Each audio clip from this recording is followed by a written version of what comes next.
Hello friends, இன்னைக்கு நாம division by 0 வால ஒரு நம்பரை டிவைட் பண்ணா என்ன வரும் அப்படிங்கறத தான் இன்னைக்கு பார்க்க போறோம். ஃபர்ஸ்ட் டிவிஷனுக்கு முன்னாடி மல்டிப்ளிகேஷன்ல என்ன அப்படினு சொல்லி ஒரு சின்ன ரீகால் பார்த்துறலாம்.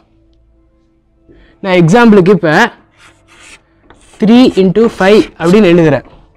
இதுக்கு அர்த்தம் என்ன அப்படினா 3 times 5 திரும்ப ஆட் பண்ணனும் அப்படிங்கறது அர்த்தம். 3 + 3 + 3 + 3 + 3 இந்த மாதிரி 5 3 ஆட் பண்ணா என்ன வரும் அப்படிங்கறது தான் 3 * 5 அப்படிங்கறது ரெப்ரசன்ட் பண்ணுது. இத எல்லா மல்டிப்ளிகேஷனும் இன்னொரு எக்ஸாம்பிள் கூட எடுத்து பார்த்துக்கலாம். 2 * 4 2 + 2 + 2 + 2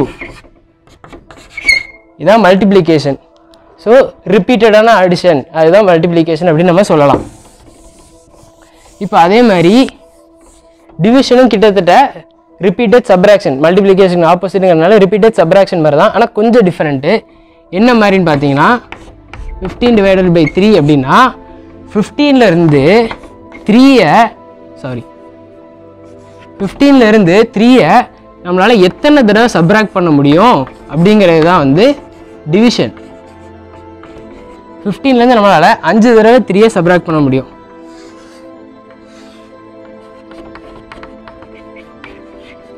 ஸோ 15/3யோட ஆன்சர் 5 அப்படின்னு நம்ம சொல்கிறோம்.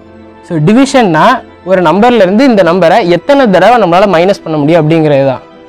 ஸோ அங்கே தான் நம்ம டிவிஷன் ஆஃப் 0 பற்றி நம்மளால் யோசிக்க முடியும். 1/0னா என்ன, 1லேருந்து 0வை எத்தனை தடவை நம்ம வந்து சப்ராக்ட் பண்ணால் இந்த 1 வந்து 0வா மாறும் அப்படிங்கிறது தான் 1/0 ரெப்ரசன்ட் பண்ணுது. 1 - 0 - 0 - 0 - 0 இது எத்தனை தடவை மைனஸ் பண்ணாலும் கடைசி வரைக்கும் இங்கே 0 வராது. அதனால தான் நம்ம இதோட ஆன்சர் வந்து நிறைய இடங்களில் இப்படி எழுதிடுவோம், இன்ஃபைனைட் நம்பர்ஸ், நிறைய நம்பர் இருக்குது அது மாதிரி சொல்லிட்டு. பட் இந்த இன்ஃபினிட்டின்னு ரெப்ரசன்ட் பண்ணுறது கரெக்டாக இல்லை தப்பா அப்படிங்கிறத பற்றி தான் இன்றைக்கி வீடியோவில் நான் பேச போகிறேன்.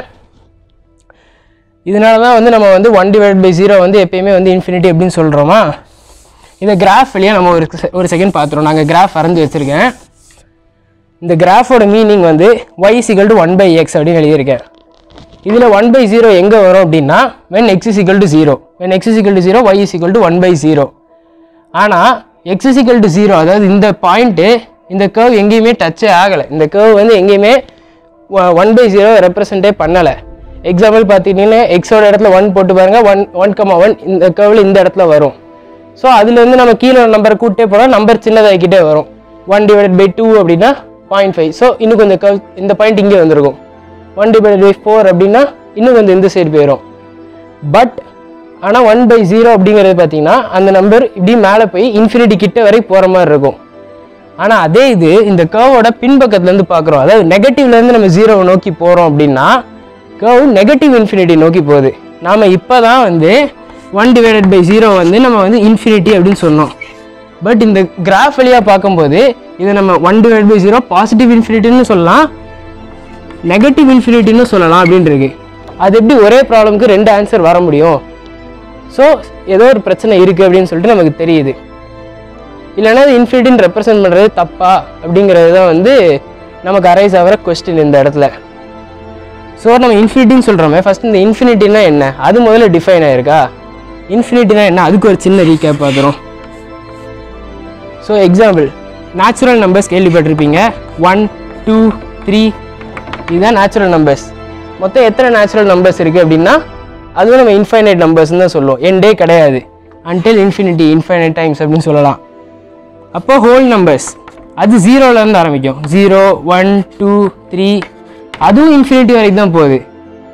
அப்போ நேச்சுரல் நம்பர்ஸோட இன்ஃபினிட்டி சின்ன இன்ஃபினிட்டி, ஹோல் நம்பர்ஸோட இன்ஃபினிட்டி பெரிய இன்ஃபினிட்டி, அப்புறம் இன்டீஜர்ஸ் சேர்த்துட்டோம் -1 அதெல்லாம் இருக்குது அப்படின்னா அது இன்னும் பெரிய இன்ஃபினிட்டி. அப்படியா இல்லை ஒரே இன்ஃபினிட்டி தான் அதுக்கு வந்து வேல்யூ மாறாதா அப்படின்னு சொல்லிட்டு யோசிச்சு பார்க்கும்போது தான் வந்து இன்ஃபினிட்டி அப்படிங்கிறதுக்கு வந்து ஆக்சுவலாக வேல்யூவே கொடுக்க முடியாது. Infinity is undefined. இன்ஃபினிட்டியை எப்பயுமே நம்மளால் டிஃபைன் பண்ண முடியாது, it is undefinable. So infinity எப்படி அன்டிஃபைன்டோ அதே மாதிரி தான் 1/0 இதுவும் அன்டிஃபைன்டு. இதை வந்து நம்மளால் டிஃபைன் பண்ண முடியாது. ஒரு கிராஃபிக்கலாக ரெப்ரசென்ட் பண்ணி பார்த்துவங்க. இது நிறைய மேத்தமெட்டிஷியன்ஸ் பல நூற்றாண்டுகளாகவே வந்து இதோட ஆன்சரை தேடிட்டு தான் இருக்காங்க, நிறைய வித்தியாசமான மெத்தட்லலாம். ஆனாலுமே இதோட ஆன்சரை வந்து இன்ன வரை டிஃபைன் பண்ண முடியல. கிராஃபிக்கலாக பார்த்தாலுமே வந்து சில மேத்தமெட்டிஷியன்ஸ் இந்த இடத்துல நம்ம வந்து வைக்கலாம் 1/0 0 வந்து ஆன்சரை சூஸ் பண்ண நினைக்காங்க. பட் அதுக்கான ப்ரூஃபை வந்து சாட்டிஸ்ஃபைடாக இல்லை. ஸோ அதனால தான் வந்து நம்ம எப்பயுமே 1/0 வந்து இன்ஃபினிட்டி இல்லை அன்டிஃபைன்டுன்னு சொல்கிறோம். இந்த இடத்துல இன்ஃபினிட்டி நம்ம சொல்கிறதுமே வந்து அதை டிஃபைன் பண்ண முடியாது அப்படிங்கிற அர்த்தத்தில் தான் சொல்கிறோமே தவிர 1/0 வந்து ஒரு பெரிய நம்பர் அப்படின்னு சொல்லிட்டு அர்த்தம் கிடையாது. 1/0 ஒரு பெரிய நம்பர், அதாவது 1/0.1 எடுத்துக்கிட்டிங்க அப்படின்னா அது 10 வரும். 1/0.01 எடுத்துக்கிட்டிங்கன்னா அது 100. 1/0.001 எடுத்தால் அது 100, அது 1000. இப்படி போய்கிட்டே இருந்தீங்கன்னா 0 கிட்ட போய்கிட்டு இந்த கீழே உள்ள நம்பர் 0 அப்ரோச் பண்ணுறப்ப இங்கே இன்ஃபினிட்டி வரும்னு சொல்லிட்டு யோசிப்போம். ஆனால் இதை நம்ம ரிவர்ஸில் பண்ணுறோம்னு வச்சுக்கோம். 1/-1 = 1. -1 0 கிட்ட நான் போகிறேன் அப்படின்னா 1/-0.1 -10. 1/-0.01 -100. இந்த ஆங்கிள்லேருந்து பார்க்கும்போது இது கொஞ்சம் கொஞ்சமாக நெகட்டிவில் பெரிய நம்பராக போகுது. அதனால தான் வந்து நம்ம எந்த ஆங்கிளில் இதை மாதிரி பல ஆங்கிளில் யோசித்து பார்த்தாலுமே வந்து 1/0 ஆன்சர் ஒவ்வொரு டைமும் ஒவ்வொரு மாதிரி ஆன்சர் கொடுக்குது. அதனால தான் இதை வந்து நம்ம அன்டிஃபைனபிள் அப்படின்னு சொல்லிட்டு வச்சுருக்கோம். இதனால தான் வந்து மேத்தமெட்டிக்ஸில் இந்த மாதிரி நிறைய விஷயங்கள் இருக்குது. இன்டிடெர்மினேட் ஃபார்ம்ஸ் அப்படின்னு சொல்லிட்டு தனியாக ஒரு டாப்பிக்கே இருக்குது. 0/0, infinity/0, 0/infinity, infinity power 0, 0 power infinity, இந்த மாதிரி நிறைய ஃபார்ம்ஸ் இருக்குது. இது எல்லாமே வந்து இன்டிடெர்மினேட் ஃபார்ம்ஸ். இதை வந்து என்ன இதோட ஆன்சர் என்ன நம்மளால் டிட்டர்மைன் பண்ண முடியாது. கால்குலஸ் யூஸ் பண்ணி இந்த மாதிரி இன்டிடெர்மினேட் ஃபார்ம் எப்படி கண்டுபிடிக்கிறது அப்படிங்கிறதுக்கு வந்து நான் வேறு வீடியோவில் சொல்கிறேன். இப்போதைக்கு 1/0 ஏன் நம்ம வந்து அன்டிஃபைன்ட் அப்படின்னு சொல்கிறோம் அப்படிங்கிறது உங்களுக்குலாம் புரிஞ்சிருக்கும்னு நம்புகிறேன். இதே மாதிரி நிறைய வீடியோஸ் பார்க்குறோன்னா என் சேனலுக்கு சப்ஸ்கிரைப் பண்ணிடுங்க. ஹே கைஸ், இந்த வீடியோ பிடிச்சிருக்கும்னு நினைக்கிறேன். இதே மாதிரி சயின்ஸ் ரிலேட்டடாக வீடியோ பார்க்கணுன்னா சேனலுக்கு சப்ஸ்கிரைப் பண்ணிடுங்க. இந்த வீடியோ பிடிச்சிருந்துச்சுன்னா லைக் பண்ணுங்கள். வேறு என்ன வீடியோ பார்க்கணும், வேறு எந்த கான்செப்ட் பற்றி பார்க்கணுன்னா கமெண்ட் பண்ணுங்கள், நான் அதை பற்றியும் பண்ணுறேன். எல்லா ஃப்ரைடேவும் மோஸ்ட்லி எல்லா வாரத்தோட ஃப்ரைடேவும் நான் வீடியோ அப்லோட் பண்ணுற மாதிரி இருக்கும். சப்ஸ்கிரைப் பண்ணிட்டு அந்த பெல் ஐக்கான் பக்கத்தில் இருக்கும், அதையும் ப்ரெஸ் பண்ணிட்டீங்கன்னா நான் ஒவ்வொரு வீடியோ அப்லோட் பண்ணதுக்கப்புறம் உங்களுக்கு நோட்டிஃபிகேஷன் வந்துடும். வீடியோ பிடிச்சிருக்குன்னு நினைக்கிறேன். தேங்க்ஸ்.